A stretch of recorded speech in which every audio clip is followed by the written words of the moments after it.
आज 12 जनवरी है और आज राष्ट्रीय युवा दिवस के रूप में स्वामी विवेकानंद यानी कि मेरे मानसिक गुरु की जन्मतिथि भी है। और इसमें भारतीय आध्यात्मिक पहचान को नई दिशा देने वाले चिंतक विवेकानंद जी, जो भारत के उन महान विचारकों में भी हैं जिन्होंने आध्यात्मिक चेतना को राष्ट्रीय जीवन जोड़ा और बताया कि युवाओं के अंदर कितनी ज़्यादा प्रतिभा है जिसे वो निखार कर देश में लगा सकते हैं। एक और बात मैं कहना चाह रहा हूँ, ये सिर्फ 12 जनवरी या विवेकानंद के जीवन पर आधारित नहीं होगा, यह आपको निबंध, उत्तर लेखन और कुछ फैक्ट से भी परिचित कराएगा, तो ध्यान से देखिएगा। स्वामी विवेकानंद का जन्म जो है वो 12 जनवरी 1863 को कोलकाता में एक प्रगतिशील परिवार में, जिनका मूल नाम नरेंद्र नाथ दत्त था, कहीं कहीं इन्हें नरेंद्र नाथ डे भी कहा जाता है, आध्यात्मिकता और राष्ट्रवाद के समन्वय से भारतीय पुनर्जागरण के अग्रदूत बने। 1893 का शिकागो भाषण जो था वो बहुत ही प्रसिद्ध हुआ, पश्चिम को हिंदू दर्शन से परिचित कराया, यानी कि जितने भी पश्चिमी देश थे उन्हें बताया कि वास्तव में हिंदू धर्म है क्या। और प्रारंभिक जीवन संशयवाद से लेकर साधक तक का रहा। मेट्रोपॉलिटन इंस्टीट्यूशन में उत्कर्ष प्रदर्शन, मील, यूम और कांट जैसे पाश्चात्य दार्शनिकों का गहन अध्ययन किया और वेदों तथा उपनिषदों का अध्ययन, आध्यात्मिक खोज की ओर कदम भी बढ़ाया। कम उम्र से ही धर्मों पर प्रश्न, जीवन के रहस्यों की तलाश करने लगे। धर्मों पर प्रश्न यानी कि विवेकानंद का जो मूल जीवन रहा वो रहा हेतुवादी का।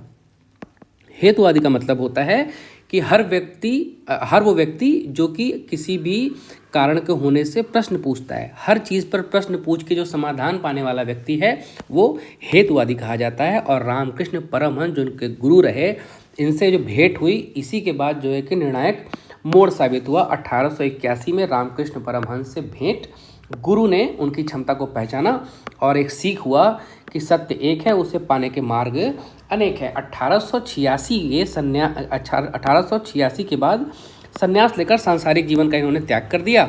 और प्रमुख योगदान जो पुनर्जागरण और वैश्विक प्रभाव में रहा वो ये रहा कि 1893 में शिकागो धर्म संसद में हिंदू धर्म का पुनरुत्थान और भ्रांतियों का खंडन किया, नव वेदांत और योग का वैश्विक प्रसार किया। 1897 में रामकृष्ण मिशन की स्थापना करी, सेवा और वेदांत ज्ञान के अध्ययन के लिए।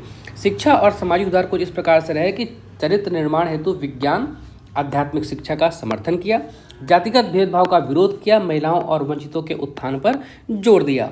इनकी जो प्रमुख कृतियां हैं वो हैं ज्ञान योग, भक्ति योग, कर्म योग और राजयोग। एक और बात ध्यान रखिए कि जो मूल दर्शन है वो वेदांत दृष्टि का है कि उपनिषदों पर आधारित आत्मा की दिव्यता, अस्तित्व की एकता, आत्म अनुसंधान और ध्यान से आत्म साक्षात्कार के जो है कि ये वाहक रहे। कर्म योग जो है वो आसक्ति से रहित है और निष्काम कर्म की बात करता है। सार्वभौमिक जो शिक्षाएं हैं वो सभी संप्रदायों से परे है, कोई हिंदू, मुस्लिम, सिख, ईसाई, जरथुस्ट कुछ भी हो, उनसे संप्रदायों से परे है। सार्वभौमिक धर्म, सभी आस्थाएं एक ही सत्य की ओर ले जाती हैं, यानी कि मनुष्य का जीवन बेहतर हो और मनुष्य का कल्याण हो सके। वो कहते हैं कि मानव सेवा ईश्वर की सेवा है, यानी कि मानव की सेवा आप करेंगे तो ईश्वर की सेवा स्वतः हो जाएगी। जीव ही शिव है।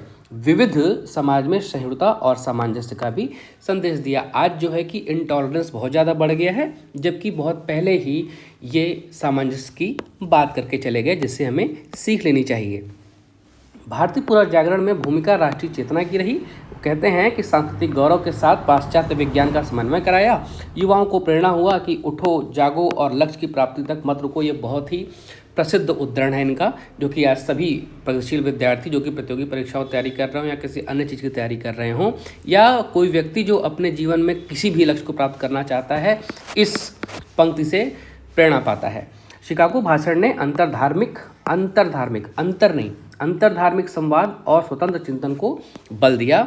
एक और बात ध्यान रखिए, कहा जाता है कि अपने गुरु से मिलने के पूर्व ये हेतुवादी हुआ करते थे और बाद में जो इनके गुरु रामकृष्ण मिशन की स्थापना जिनके नाम पर इन्होंने किया, रामकृष्ण जी, उनसे जब पहली बार साक्षात्कार हुआ तो उन्होंने पूछा, विवेकानंद ने अपने गुरु रामकृष्ण ने पूछा कि क्या आप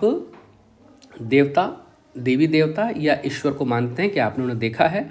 तो उन्होंने कहा, इसके लिए अभी तुम बहुत छोटे हो, इसके लिए तुम्हें साक्षात्कार करने के लिए ज़रूरी है कि तुम अपना सेल्फ असेसमेंट करो, तब जाके तुम्हें साक्षात्कार होगा। मैं कोट कर देना चाहता हूँ कि इनके गुरु रामकृष्ण परमहंस के बारे में कहा जाता है कि वह स्वतः अपने हाथों से माँ काली को भोजन ग्रहण करा करते थे और ये कहा जाता है कि उनके हाथ से ही भोजन पाकर माँ संतुष्ट होती थी।